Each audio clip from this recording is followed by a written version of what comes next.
Assalamualaikum warahmatullahi wabarakatuh. Selamat pagi, salam sejahtera untuk kita semua. Selamat datang kembali di channel YouTube Fakultas Hukum dan Bahasa Unisbang Semarang bersama saya Feby Angelia yang akan menjadi host pada pagi hari ini. Perbincangan kita kali ini kita akan membahas mengenai dua buah karya sastra dan tentu saja dengan narasumber yang sangat berkompeten di bidangnya. Beliau adalah seorang dosen dari program studi sastra Inggris Fakultas Hukum dan Bahasa Unisbang Semarang. Nah, langsung saja tanpa berlama-lama lagi kita menyapa narasumber kita pagi hari ini yaitu Bapak Sugeng Purwanto. Selamat pagi, Pak. Selamat pagi. Bagaimana kabarnya, Pak? Ya, lemes-lemes sehat. Sehat-sehat Bulan selalu ya, puasa. Pak. Iya. Terima kasih, Pak, sudah berkenan hadir di podcast kita pagi hari ini. Nah, perbincangan kita pagi hari ini sangat menarik sekali ya, Pak. Kita akan membahas mengenai dua buah karya sastra. Yang pertama yaitu karya Rhoma Irama dengan judul yang sangat eksplisit yaitu Kematian.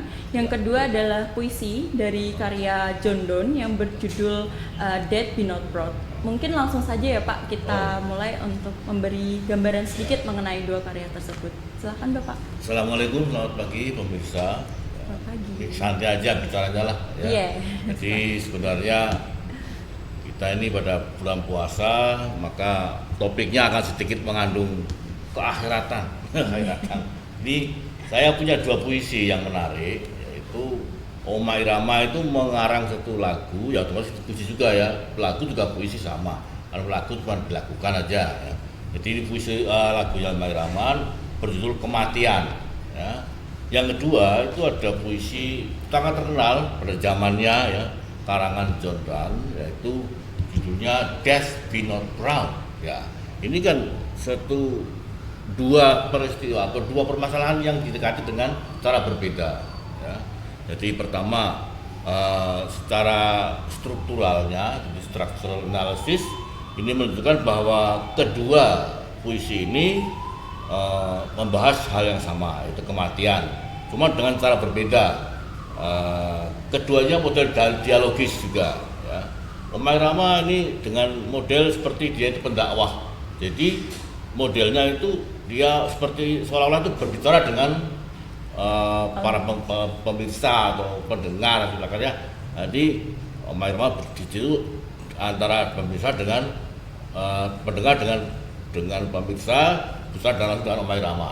Jadi Rhoma Irama itu sentral sebagai juru dakwah ya, ustadznya, dai-nya udah bicara kepada penonton, kepada pendengar dan sebagainya. Ya.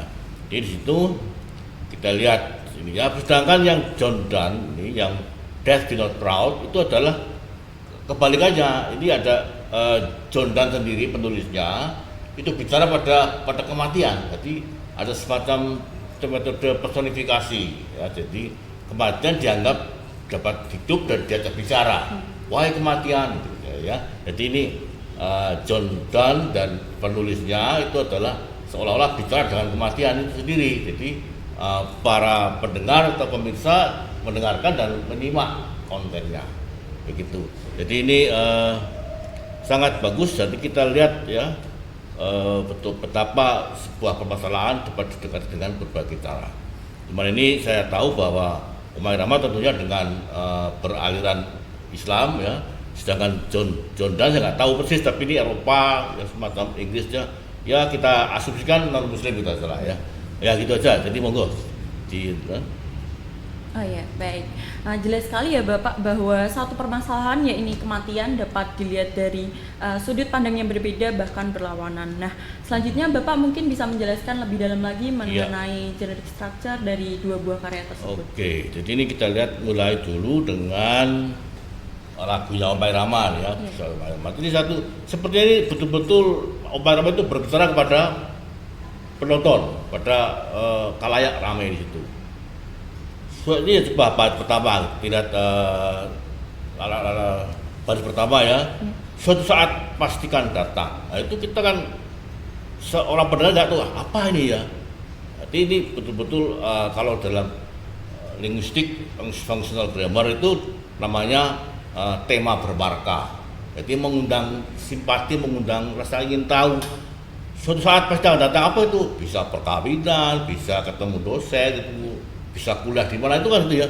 Jadi sini seolah-olah kita nggak tahu dia ngomong apa ya. Tapi kalau dilihat dari konteksnya ya tentu aja Omah Irama kan sedang berdakwah, ini tentang keagamaan. Ya, suatu saat pastikan datang. Apa itu? Saat yang paling menakutkan. Loh, menakutkan apa? Lah, ternyata jawabannya di 2 baris kedua, ya. Jadi seolah-olah itu, wahai ya, bapak-bapak, ibu-ibu sekalian, suatu saat pasti akan datang. Saat yang paling menakutkan. Apa coba? Saat malaikat mencabut nyawa akan merebut ruhmu dari badan. Nah, itu ternyata di 4 baris bait pertama itu adalah question dan answer-nya, ya. Jadi pertanyaannya apa? Jawabannya ternyata malaikat mencabut nyawa akan merebut ruhmu dari badan. Oh, udah begitu kita apa ya betul-betul takut.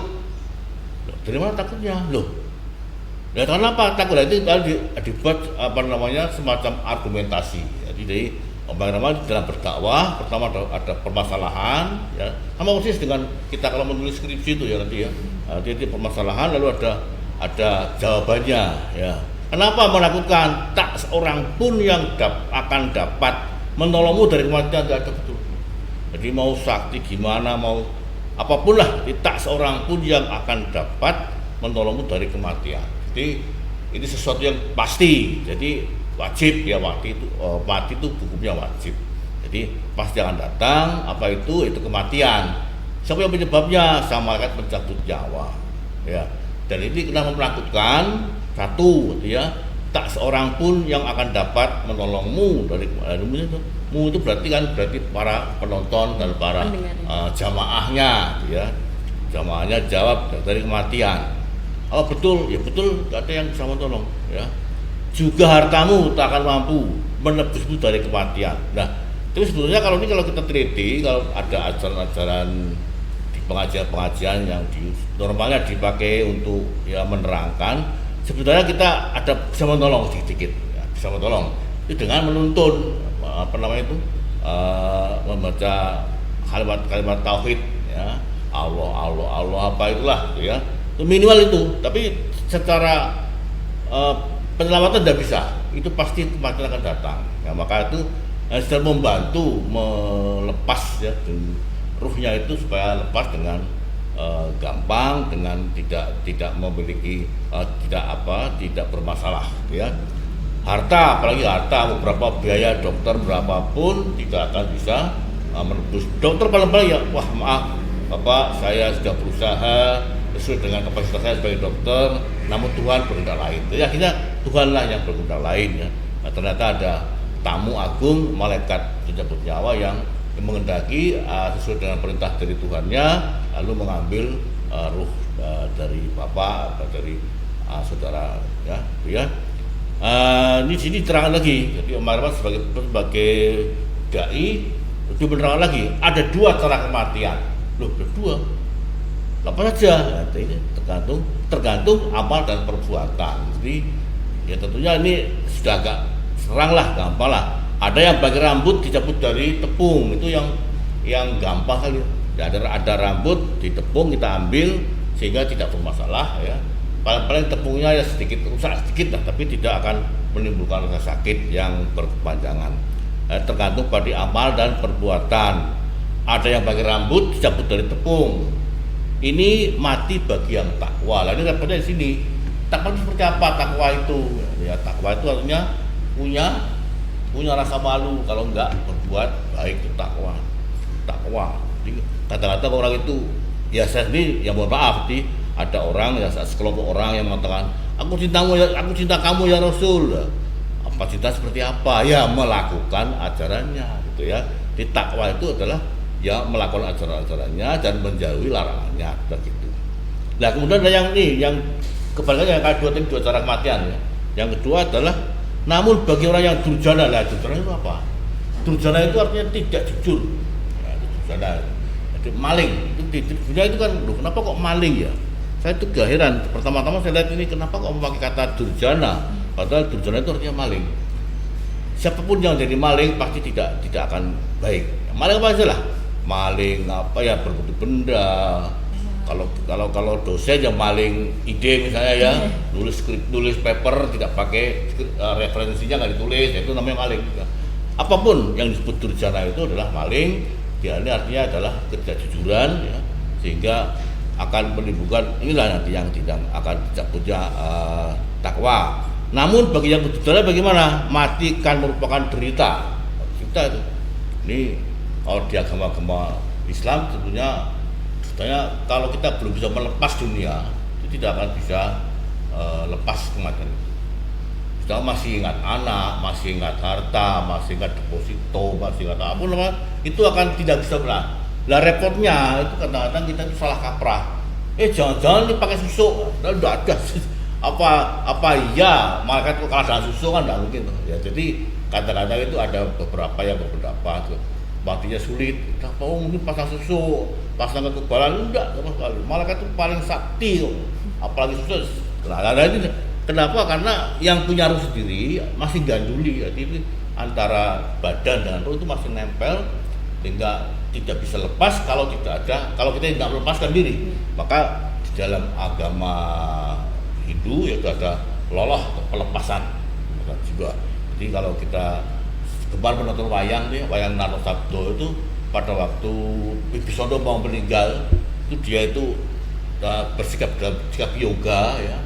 Bersila, yoga, kemudian dia melepas semua nafsu yang kita ada, amarah, lamah, ya, sebagainya itu ya, itu dilepas semua. Padahal nafsu itu protes, kenapa aku dilepas? Mentang-mentang nggak butuh lagi ya, amarah itu kan, kalau tanpa amarah, kau tidak akan punya cita-cita, kamu tidak akan statis saja, tidak dinamis. Amarah itu penting, amarah itu dalam arti kita bisa berkembang ke depan. Kita iri, marah, nafsu bersaing itu kan merupakan nafsu positifnya situ. Jadi semua ada yang sufia, loh aku membimbing kamu dari yang baik, kenapa kau singkirkan lagi? Nah ternyata Wibisana itu langsung aja, tahu semua nafsu saya buang karena saya akan bertemu dengan Ilahi Robbi. Jadi di sini yang penting sih ya, jadi adanya derita tadi ya. Kalau kita belum mau melepas, tidak akan lepas. Jadi yang namanya nyawa itu terlalu yang punya. Seperti orang beli ya, bayar ya beli. Jadi market pun ya tidak bisa narik karena lo ya sing gue itu ya. Jadi kita bisa melepas nafsu tempatnya dan nafsu pada dia. Ya. Ada di sini kita pentingnya wejangan Kalijogo. Ya, jadi Sunan Kalijogo itu pernah wejang, sebelum kau mati belajarlah mati. Nah ini belajar itu seperti apa? Belajar mengatur hawa nafsu, menjadi hawa nafsu. Jadi lama-lama udah belajar, gampang sekali pada waktu kita mau meninggal. Bahkan beberapa orang ulama-ulama yang terkenal sudah diberitahu kapan anda mati. Nah, jadi sudah siap-siap dulu. Kadang-kadang ya ada yang seorang ulama yang tiba-tiba pengen beli kain putih, pengen beli apa, belum apa tambahan, pokoknya pengen tuku ya tuku. Nah, ternyata dia mau dipanggil pada specific time, jadi tertentu dan tepat sekali. Nah, itu orang seperti itu karena bisa melepas itunya, nafsunya lepas. Pertama ya nafsu apalah, misalnya amarah ya, misalnya amarah itu kita nafsu. Surah kepengen jadi profesor misalnya ya. Orang kepengen apalah, udahlah sudah seusia ini sudah teroris mulai maghrib ya itu ya. Jadi orang melepas amarah, melepas apalah ya, semua dilepas. 4 meskipun nafsu yang sebaik pun dilepas. Sudah orang itu pasrah. Kalau udah begitu berarti lalu lepas ya, sudah dengan mudah akan melepaskan ruhnya dari badan. Tapi kalau kita masih saja gondeli misalnya, ingat anak saya belum kuliah misalnya ya, anak saya ngopi, istri saya piye, berarti tidak akan bisa mati. Betul, berarti kalau kita lepas itu, nah mungkin yang para kerabat membantu ya Allah ataupun kalimat thayyibah lainnya ya gitu ya. Ini derita. Kenapa caranya dikatakan derita? Sakitnya bagai sutra dicabut dari duri. Maka itu duri kan kencang ya, sutranya kan tipis ya, itu bukan sakit sekali ya.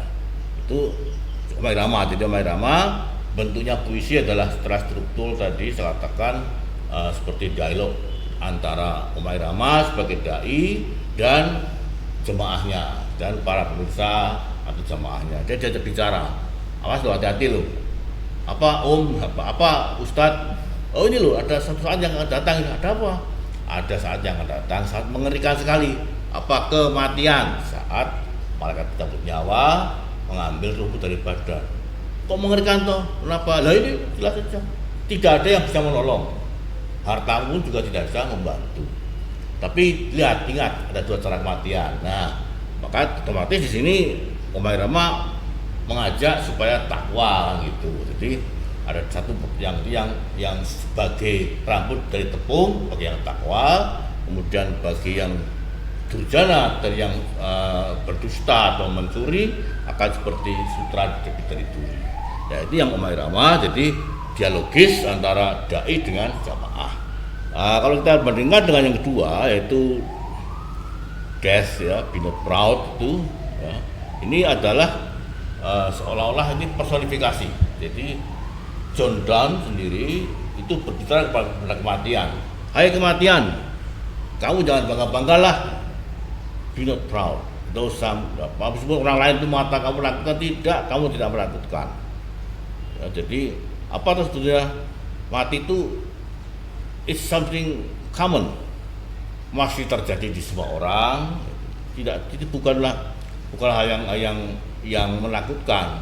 Sekali tak sudah kita rest and sleep di dalam kita tidur tentu enak. Ya, jadi di dalam mohon maaf ini agama Kristen ya Kristiani itu sesungguhnya dia tidak mati, dia hanya pindah tempat. Ya, dia akan bertemu Tuhan dengan itu. Jadi ini kita lihat di perbedaan pendekatan. Kalau yang Islam kan modern ini ya. Awas loh, mau nonton pertanyaan kubur orang ngerti manro buka Google, Pak Raiso rokok, nah itu ya. Istilahnya itu. Jadi sekarang itu orang-orang pada Google minded ya. Apa-apa Google, itulah sehingga nanti kalau keliru jawab manro buka Google, lah itu sudah habis gitu ya. Jadilah, tapi si John Donne tidak begitu. Jadi di dalam Islam ya, saya juga Islam, jadi serba menakutkan lah. Pertanyaan kubur, warga, neraka. Berapa kali pahala salah dikit hilang pahalanya. Wah itu dipikir. Nah ternyata di dalam Islam dikatakan ibadahmu apapun yang lakukan tidak bermanfaat kecuali ada rahmat Allah. Jadi surga itu bukan dari ibadah kita ya, bukan dari perbuatan kita, semuanya itu. Nah, tapi kita juga bisa membalikkan. Lah nek orangnya tidak baik, maka mau dikasih rahmat. Nah, jadi bolak-balik akhirnya sama. Jadi kita tidak boleh sombong terhadap ibadahnya. Jadi kita tidak boleh mengakui lebih lah. Gitu. Kita semua itu penghambaan. Ya, jadi itu semua hamba tidak bisa apa-apa. Maka itu kalau sudah ya kita we have nothing to do ya, nothing to have, apapun tidak punya, kita semua pasrahkan pada Tuhan Yang Maha Esa, Allah Subhanahu Wa Taala. Jadi itulah di dalam Islam pendekatannya itu, pendekatannya itu adalah pendekatan yang menakutkan, neraka, siksa, malaikat, ya macam-macam lah. Itu sebenarnya ya nggak tahu ya, ini kan metode supaya juga dua-duanya bagus. Jadi puisi ini juga mengajarkan kebaikan. Jadi yang satu merupakan ada sedikit ancaman supaya kita bertakwa. Karena ada dua macam itu toh. Nah, yang John Donne ini ya dialognya gitu. Hai kematian, kamu gak usah sombong lah. Kamu tuh biasa, kamu tuh sudah akan terjadi kita semua. Jadi kalau terjadi kematian, rest sudah. Semua orang akan mati. Dan tidak ada. Anda itu hanya budak dari nasib saja lah. Jadi ada perang, ada racun, ada pembunuhan dan sebagainya itu semuanya caranya, semua sama akhirnya mati. One short sleep pass, we wake eternally. Jadi sekali tek itu udahlah kita akan bangun seperti abadi, ya. And death shall be no more, thou shalt not die. Jadi tidak ada lagi kematian, ya, sekali tok toh, tidak ada lagi kematian dan kamu yang mati. Nah, berarti saya mati sekali tok, lalu kamu yang mati, dan kamu tidak laku lagi bagi saya. Sekali dapat, udah, I don't know anything. Ya gitu dulu coba. Itu coba ada pertanyaan apa? Silakan. cukup jelas sih Pak mengenai genetic structure dari dua karya tersebut. Mungkin selanjutnya Bapak bisa menjelaskan bagaimana kedua karya tersebut melalui pendekatan systemic functional discourse analysis. Oke, jadi ini Bapak. sedikit ke ilmiahnya. Yeah. Memang interpretasi itu kan sesuai dengan kemampuan kita. Ya, kalau pakai Functional Grammar itu menunjukkan kita kok melakukan kenapa itu ada semacam bukti linguistis ya. Coba kita lihat di pertama ini ya, secara systemic functional grammar ini yang punya Oma Irama itu banyak menggunakan tema bermarka atau mark theme ya. Jadi kita itu seolah dibuat bertanya-tanya, suatu saat akan pasti akan datang, kita bertanya apa tuh? Apa saatnya kenapa sama malaikat? Jadi semacamnya ada pancingan pertanyaan, pancingan pernyataan yang bisa menimbulkan reaksi dari jamaahnya. Ini dari Judicial Functional Grammar ini merupakan tema bermarka atau mark theme. Kemudian beberapa ini ya semua akan jelas itu mark theme, terutama mark theme. Jadi mark theme adalah tema bermarka di mana yang penting itu didahulukan dulu, kemudian diikuti dengan yang lainnya ya. Jadi ada betul-betul struktur dialogis. Jadi diterangkan ada sesuatu apa kenapa melakukan, ada malaikat, nah, itu lalu ada pesannya ya. Ini kontennya itu. Taks orang pun juga bermarka juga ya. Jadi negatifnya di depan dulu. Bermarka ini namanya transitivity yang bermarka. Taks orang pun yang akan dapat ya, apa menolongmu. Jadi dibuat bermarka semua. Jadi di luar kaidah grammar yang normal. Nah, itu ya. Jadi misalkan normal gini saya makan nasi, itu normal ya. Nasi lah yang saya makan. Nah, itu berbentuk puisi. Maka betul sekali bahwa ini Oma Irama juga patuh kepada kaidah-kaidah puisi.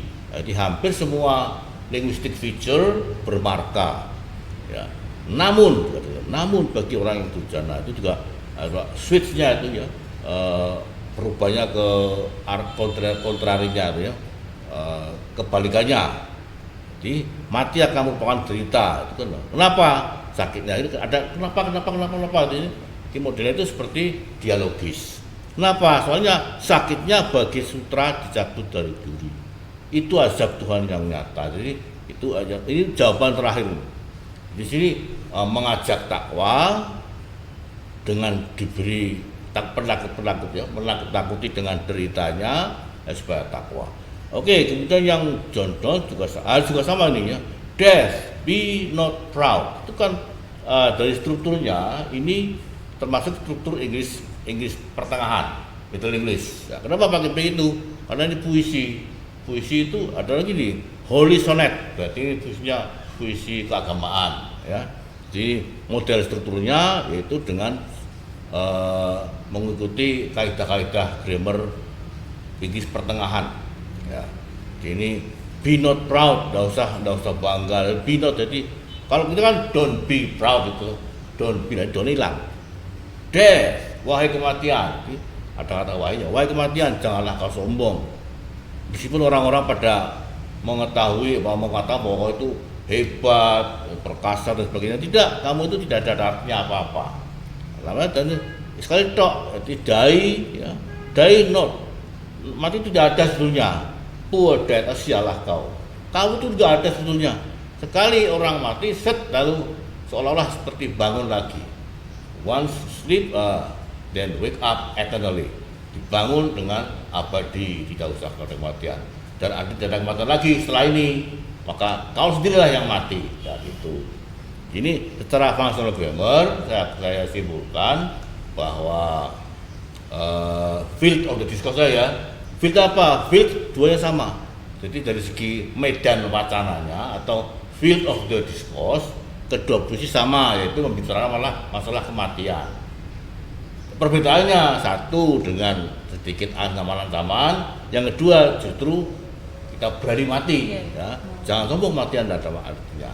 Itu ya. Kemudian secara tenor of the discourse, ya, ini kalau yang Omai Rama jelas langsung antara dai dengan jamaahnya. Tapi kalau John Donne itu personifikasi, jadi kematian diajak bicara. Kamu nggak ada sombong, kamu nggak ada apa-apanya. Itu personifikasi bahwa death itu diajak berbicara. Jadi dia beromong-omong dengan kematian, dengan personifikasi tadi, orang lain mendengarkan atau melihat itu. Itu secara itulah. Kemudian yang terakhir ada dari textual meaningnya, yaitu mode of the discourse. Moda wacananya adalah ini modelnya puisi. Jadi strukturnya puisi, teksnya teks puisi. Jadi bukan naratif, bukan deskriptif, bukan short story, tapi ini puisi murni, sehingga semua kaidah-kaidah puisi dipakai semua, ya. Jadi baik Omai Rama maupun John Donne itu menggunakan kaidah puisi yang sangat sempurna sekali sehingga dapat dilakukan, ya. Jadi ini cuma kalau di Omai Rama itu dilakukan, kalau di John Donne itu dibaca, ada poetry reading, ya. Ya begitu, gimana? Monggo. Baik Pak, saya kira cukup jelas ya Pak terkait mengenai feel, tenor, dan mode dari dua karya tersebut. Nah mungkin Pak Sugeng mau memberikan sedikit pencerahan secara religi tentang pesan moral dari kedua karya tersebut. Ya. Silakan Jadi, Bapak. secara mudahnya itu kita ya tahu ya bahwa kematian itu pasti datang. Nah, lalu kita itu bagaimana? Memilih ikut Omai Rama atau ikut John Donne. Nah, itu semua sama, syaratnya sama syaratnya. Nah, ikut Omai Rama harus takwa, pasti enak. Seperti rambut dapat dari tepung, Omai Rama. Enggak seperti John Donne, nggak usah bingung-bingung kematian itu apa, mati sekali nanti hidup lagi secara abadi. Justru yang kita cari di sana, ya. Jadi kedua puisi ini menyarankan semua sama. Cuman yang satu bersifat edukatif, yaitu ada keterangan nanti apa-apa. Kalau kau pengen enak ya bertakwalah, ya. Kenapa? Kalau durjana sebenarnya seperti ini, sehingga orang wah tidak, kalau begitu saya tidak akan durjana lah, saya tidak akan melakukan kejahatan, ya. Tidak menjadi durjana tapi bertakwa.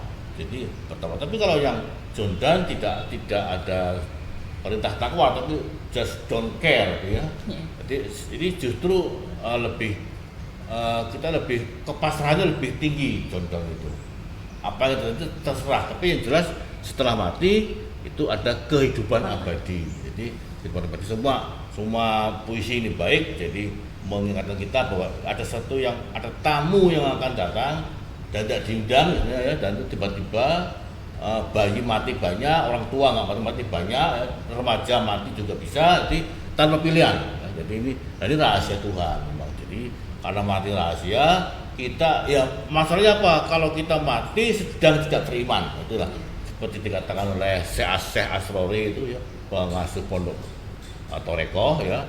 Jadi yang dikhawatirkan adalah saat kita mati tidak dalam keadaan iman, misalnya dalam keadaan apalah, misalnya dalam keadaan bermaksiat, kemudian serangan jantung, ya bisa juga. Jadi lah itu doa kita adalah matikanlah hamba ya Allah dalam keadaan beriman.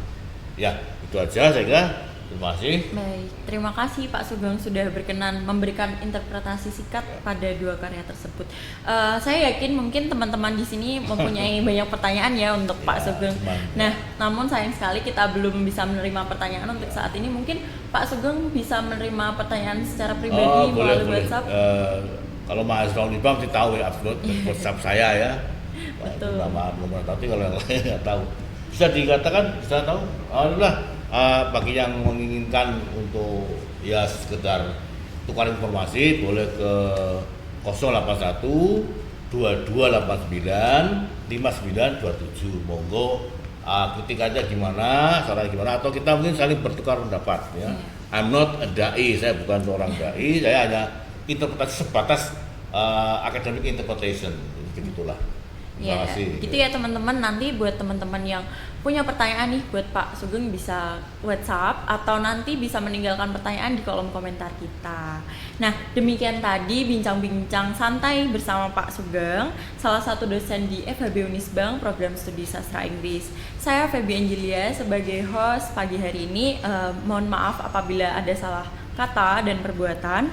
Saya akhiri acara pagi hari ini. Wassalamualaikum warahmatullahi wabarakatuh. Selamat pagi, selamat beraktivitas.